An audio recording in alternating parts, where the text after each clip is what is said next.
निर्धारित वेळेत घराची 95% रक्कम देऊनही गेल्या 2 वर्षापासून घराचा ताबा दिला जात नाही। याबाबत महारेरा आणि पोलीस प्रशासनाकडे दाद मागितली असता कारवाई करण्यास टाळाटाळ होत आहे। कष्टाच्या पैशातून हक्काचे घर घेण्याचे स्वप्न पाहत कोट्यावधी रुपये दिले, मात्र पदरी निराशा आणि बेघर होऊन जगण्यापलीकडे काही लागलेले नाही। यामुळे खराडी येथील व्हर्टिलास कोऑपरेटिव्ह हाऊसिंग सोसायटीतील 100हून अधिक सदनिका धारकांनी आपल्या हक्काच्या घरासाठी भर उन्हात बुधवारी धरणे आंदोलन केले।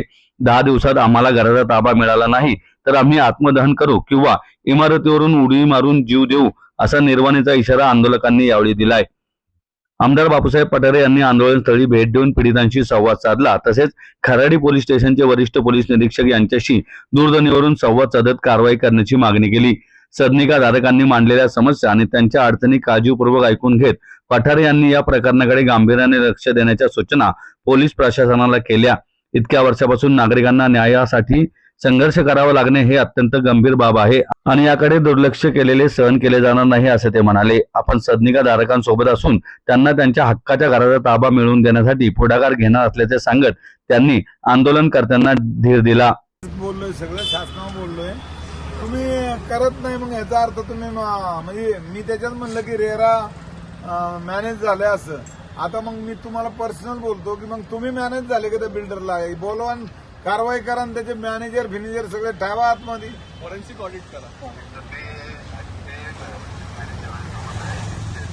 ऐका ना साहेब, मी म्हणत नाही तुम्हाला, मी तुम्हाला म्हणतो असं, मग आम्ही असं म्हणायचं का की का कारवाई करत नाही तुम्ही? एवढे जनता रस्त्यावर येते, मग करा ना, त्या बिल्डरला अटक करा, त्या ह्याला अटक करा, रेरावर गुन्हा दाखल करा, आपल्याकडे करा। मग आमदारांनी रेरावर त्या कारवाई करावी, शासनाने करावी आणि रेरा ऑफिसला मी उपोषणाला बसणार आता, असं मी त्यांना बोललोय।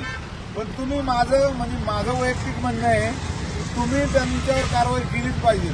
व्हर्टिलास कोऑपरेटिव्ह हाऊसिंग सोसायटीतील 130 सदनिका धारकांकडून पैसे घेऊनही प्रकल्पाचे काम पूर्ण झालेले नाही। कोणत्याही सोयी सुविधा उभारलेल्या नाहीत, सदनिका धारकांना ताबा दिलेला नाही। असे असतानाही कोठारी बिल्डरने सदनिका धारकांना अंधारात ठेवत हा प्रकल्प गहाण ठेवत यावर 450 कोटी रुपयांचे कर्ज घेतले आहे। आमच्या कष्टाच्या पैशांवर कोठारी बिल्डर मजा करीत असून हा घोटाळा दडपण्यासाठी कोठारी कुटुंब परदेशात पळून जाऊ शकते। त्यामुळे सरकारने वेळीच कारवाई करीत या घोटाळेबाजास परदेशात जाण्यापासून रोखावे, अशी मागणी आंदोलनकर्त्यांनी केली। तसेच मुख्यमंत्री देवेंद्र फडणवीस यांनी या प्रकरणी लक्ष घालून आम्हाला न्याय द्यावा, असे आंदोलनकर्त्यांनी म्हटले आहे। मी डॉक्टर सुप्रिया पाटील, ही आमची व्हर्टिलास सोसायटी आहे, मी त्याची सेक्रेटरी आहे। आम्ही सर्व इथे 131 लोक आहेत। आम्ही या बिल्डरला 90 ते 95% पैसे जानेवारी ते जून 2024च्या काळामध्ये दिले, कारण की आमचं पोझिशन जून 2024 मध्ये होतं। त्यांनी रेराकडून फक्त एक्सटेन्शनवर एक्सटेन्शन मिळवले।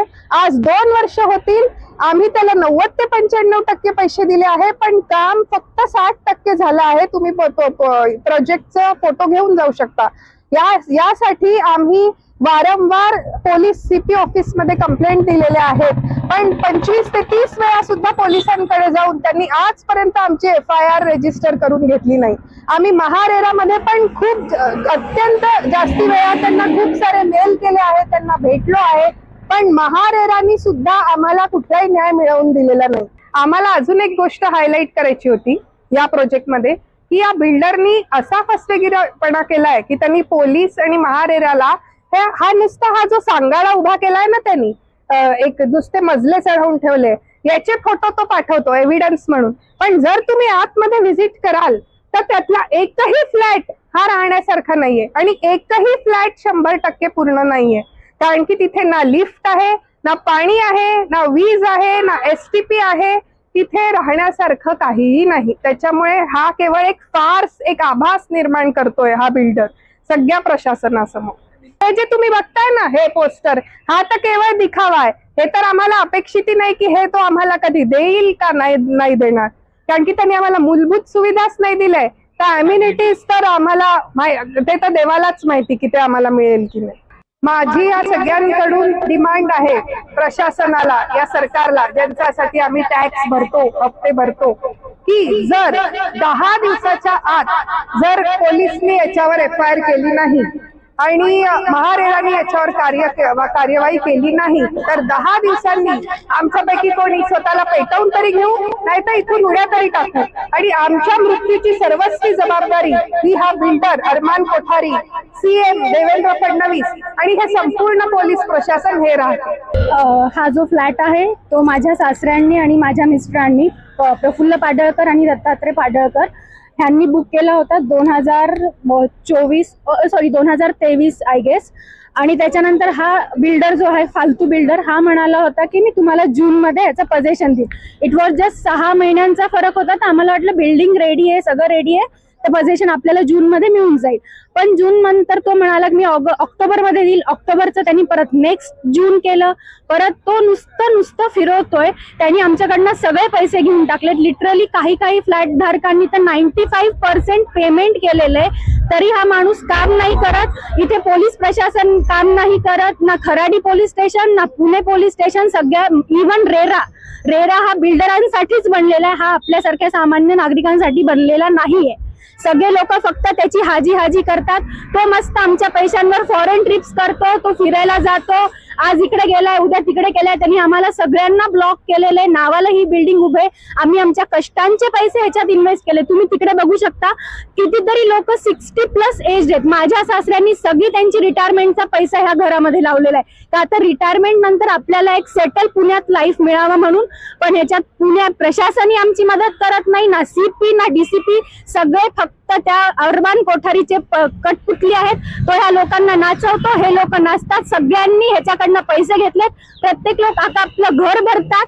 सगळे लोकांनी आपापली मजा मारून घेतली. आमच्यासारखे मध्यमवर्गीय लोक जे आहेत की जे काहीतरी पुढे करू पाहतात, की जे आता 1 BHK रेंट मध्ये राहतात आणि बाबा आपलं स्वतःचं पुण्यासारख्या ठिकाणी घर घेण्याचं स्वप्न बघतात, ह्या सगळ्या लोकांनी मिळून त्या स्वप्नांची माती केलेली आहे.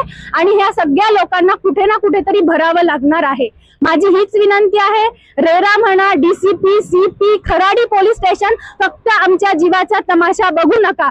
आमच्या ग्रुप मधल्या कोणत्याही एका व्यक्तीला, लहान बाळापासून ते मोठ्यांपर्यंत, कोणी जरी स्वतःच्या जीवाचं काही केलं तर ह्याला फक्त अरमान कोठारी, पुणे प्रशासन, CP, DCP, Kharadi police station हेच लोक जबाबदार असणार आहेत.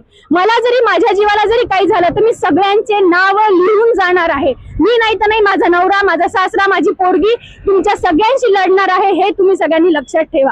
ह्याच्यावर काय करायचं काय नाही आता हे सगळं तुमच्या हातात आहे. आज कोणीतरी येतो, फोन करतो, हो आम्ही करणार. कोणी काही करत नाही. सगळेजण तमाशा बघायचं काम करतात. सगळ्यांना फक्त हाजी करायची आहे. प्रत्येकाला आपलं पोट भरायचंय. शेजारचं पोट भरतंय नाही भरतंय कोणाला काहीही घेणं देणं नाहीये. सगळे एका माळ्याचे मणी आहेत. त्या रेरापासून ते ह्या खराडी पोलीस स्टेशनच्या कॉन्स्टेबल पर्यंत सगळ्यांनी अरमानकडनं पैसे खाल्लेले आहेत. तो मस्त मजा मारतो, हे लोक त्याच्या जीवावर मजा मारतात. आम्ही सगळे इथं मूर्ख बनलेलो आहोत. आम्ही सगळे लोक इथे सगळं आमचं आयुष्य बर्बाद करून आज अर्ध्याच्या वर आमचं जनरेशन सुट्ट्या टाकून आले. 1 दिवसाचा आमचा पगार कट होतोय. आज देणारे हा अरमान कोठारी देणारे का हे पुण्याचं सरकार देणारे? कोणी देणार नाहीये. आम्ही सगळेजण वेडे बनलेलो आहोत. सगळेजण फक्त आजूबाजूला तमाशा बघतात. हा काय 3 दिवसाचा तमाशा आहे, संपलं. एखादं दुसरं प्रकरण काढतील वर, झालं, संपलं. हेच चाललंय ह्यांचं. माझी कळकळीची विनंती आहे, आम्हाला आमचं घर ह्या वर्षात मिळालंच पाहिजे. आणि नाही मिळालं तर मी माझ्या जीवाचं काहीतरी करून घेईल. आणि सगळं नाव Pune CP, DCP, Kharadi police station, त्या कॉन्स्टेबल पासून आणि रेरा, मेन रेरा तर फक्त बिल्डर साठी बनलेला आहे. आज कंपन्सेशन, उद्या कंपन्सेशन. ना त्यांनी आम्हाला आमचे पैसे दिले ना त्यांनी काही केलं. तो फक्त मजा मारायचं काम करत आहे. तर माझी विनंती आहे, आत्ताच्या आत्ता FIR तरी घ्या, नाही तर काहीतरी करा. नाही तर आम्ही सगळेजण इथं धरणं आंदोलन, उपोषण करायला तयार आहोत. आम्ही आमच्या मुलाबाळांना घेऊन इथं करायला तयार आहोत. आता बघा तुम्हाला काय करायचं. ही वॉर्निंग नाहीये, ही काही नाहीये, ही कळकळीची विनंती आहे. तुम्हाला वॉर्निंग समजायची तर वॉर्निंग समजा, विनंती समजायची तर विनंती समजा. It's up to you. Sir, मैं इस सोसाइटी का सबसे पहला मेंबर है. 2022 में नवंबर में मैंने रजिस्ट्री कराया है और तब से मेरे को प्रॉमिस किया था 2023 में आपको मिलेगा एंड में और 2024 का डेट डाला इन्होंने एग्रीमेंट में. उसके बाद ये खाली दिखावे का काम किया हुआ है सारा, कुछ भी अंदर कुछ भी नहीं है. और अभी तो हमको ये क्या जो क्वालिटी है उस पे भी कंप्रोमाइज हो रहा है. सब खिड़की पे ले लो, दरवाजे पे ले लो, टाइल्स पे ले लो, कुछ भी बेसिक अभी तक नहीं बनाया है, एसटीपी नहीं बनाया है, अपना अंदर जो बाथरूम में सब कुछ लगाने का है वो भी नहीं लगाया है, एसेसरीज। और अभी ये डेली प्रॉमिस पे प्रॉमिस मिल रहा है हमको, इसकी तरफ से तो मिल ही रहा है फेक प्रॉमिस। रेरा की तरफ से हम 4 बार रेरा में होके आए हैं, उनको एप्लीकेशन दिया, सामने चेयरमैन बैठा है, वो चेयरमैन मिलने को राजी नहीं हमको। उसको दिया हमने एप्लीकेशन कि भाई हमारा ये मैटर है, इसको जल्दी से जल्दी सॉल्व करो, हम सीनियर सिटीजन है और पीड़ित है, ब्लड प्रेशर है, अपना हाइपरटेंशन है और अपना शुगर है, सब कुछ है। उसके बाद भी nobody is there to listen. SP हमको खड़ा करके 30 लोग पूरा खड़ा है, हम 30 जने खड़े हैं, हमारे को रास्ते में मिलता है, जबकि बिल्डर आता है तो उसको बिठा के बात करता है। हा प्रोजेक्ट विकला गेलाय महारेरा अंडर है ना, आणि त्याचं पोझिशन डेट होतं जून 2024। ज्यावेळेस पोझिशन डेट त्यांनी जाहीर केली, लोकांनी सगळेजण बुक केले, म्हणजे त्या it is sold out very fast. त्याच्यानंतर ह्यांनी जे काम बंद केलं ते आतापर्यंत 3 वर्षात हार्डली त्यांनी 5 ते 10% काम केलेलं आहे। म्हणजे त्यांनी आता हे जे कलरिंग दिलेलं आहे ना, ते फक्त वरून आहे, आतले कामं सगळे पेंडिंग आहेत। एक पण काम कंप्लीट नाहीये, एक पण फ्लॅट कंप्लीट नाहीये मागच्या 3 वर्षात। ओके, आणि ह्याच्यावरती बिल्डरनी कर्ज पण घेतलेला आहे, मॉर्टगेज केलेली प्रॉपर्टी आहे। हे आम्हाला पुन्हा कळालं, त्यांच्याकडून नाही कळालं, आम्हाला आमच्या काय रिसोर्स कडून कळालं की हा प्रोजेक्ट वरती लोन आहे। आता आम्हाला हे काळजी वाटते की फ्लॅट तर भेटला नाही आणि वरून लोन करून हा पळून गेला तर, आणि तो बाहेरच राहतो मोस्ट ऑफ द टाइम्स। 3 वर्षात आम्ही हार्डली 1 वेळेस भेटलेला आहे आणि त्याचे कमिटमेंट करतो, तो हाय फाय करतो, पुन्हा कधीच भेटलेला नाही। म्हणजे मला काय काळजी आहे की ह्या लोकांना सर्वांना हा डायरेक्टली फसवतोय, ह्याच्यावरती कारवाई व्हायला पाहिजे। आता आम्ही घेतले रेराकडून, रेराच्या नंबरनं घेतलेला आहे, म्हणजे रेरा दाखवलेलं होतं त्याच्यावरती। रेरानी जबाबदारी घ्यायला पाहिजे, पोलीस प्रशासनाने जबाबदारी घ्यायला पाहिजे। आम्ही कमीत कमी 100 ते 200 वेळा पोलीस प्रशासनाला भेटलेला आहे, रेराकडे गेलेला आहे बऱ्याचदा, आमचे सिनियर सिटीजन जातात है ना। तर त्यांनी यांच्यावरती कारवाई करायला पाहिजे, आमचं घर सिक्युअर करायला पाहिजे, हेच आमची नम्र विनंती आहे।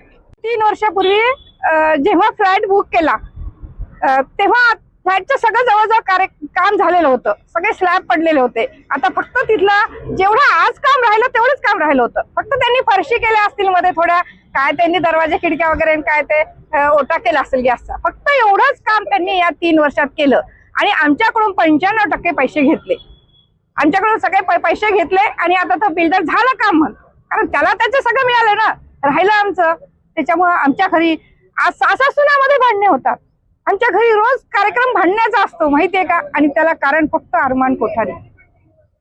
हा अरमान कोठारी, मी तरी म्हणत असते की बाबा मी जिवंत असेपर्यंत तर काही मला वाटत नाही त्या घरात मी जाईल, आज मला सुद्धा वाटते, कारण किती वर्ष तो लावणार आहे अजून, आणि कोण याला जबाबदार, आम्ही कोणाशी न्याय मागावा, ज्यांच्याकडे न्याय मागायला गेलो ते आमच्याकडे दुर्लक्ष करतात, आता कोणाकडे न्याय मागावा।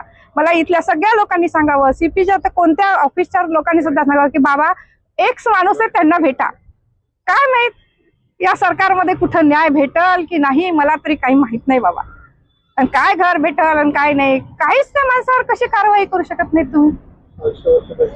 आयुष्यभराचे पैसे आम्ही तिथे टाकले, तुम्हाला खोटं नाही वाटत, आम्ही सोनं विकलं आतापर्यंत, जाऊ दे बाबा, आपल्याला घर तर होऊन जाईल, सोन्याला घरून काय करायचं, आज सोनं विकलं, आज आमच्या जो सोनं सुद्धा नाहीये, तुम्हाला खरी कंडिशन सांगते माझी, खोटं नाही सांगत मी तुम्हाला, सोनं विकल्याच्या पावत्या पण देईल, खोटं वाटत असेल तर ही गोष्ट व्हायची, सोनं विकलं आणि त्यांना दिलं, काय माहित अरमानचं काय मागच्या जन्मीचं देणं होतं की काय माहित, या वर्षी तर तो शहाणा